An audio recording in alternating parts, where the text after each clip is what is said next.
Allah ya haramta musu jihadi tare da manzon Allah.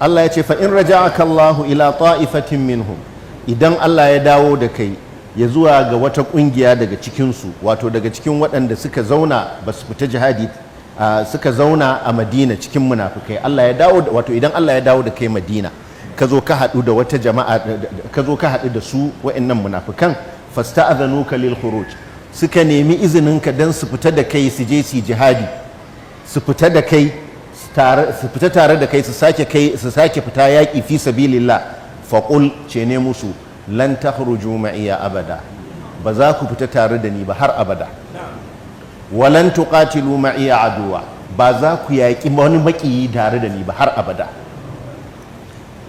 innakum raditum bil qu'udi awwala marra, kun yadda da ku zauna a marar farko, faq'udu ma'al khalifin, dan haka ku zauna tare da waɗanda suke ake barin su a gida, mata da yara wanda ba sa fita jihadi. Inna lillahi wa inna ilaihi raji'un.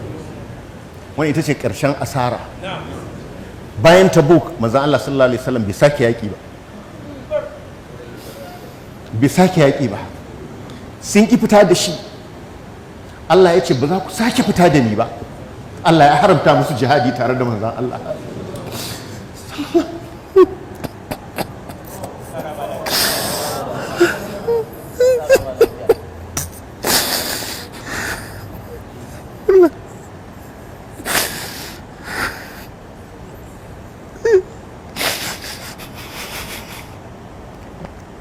Ba abin da kai wannan masifa, mutum kana zaune ka ga Allah ya rubu da kai, ba sa sake samun wannan damar ba a ce su jihadi tare da manzan Allah sallallahu alaihi wasallam.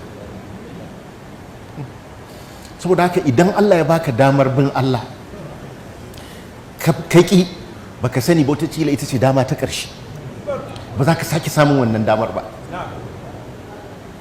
Wani yana daga cikin ba da labarin gaib. Allah ya ce ma manzan Allah sallallahu alaihi wasallam ka gaya musu ba za ku fita da ni ba har abada, har abada, domin ba zai sake fita jihadi ba sallallahu alaihi wasallam.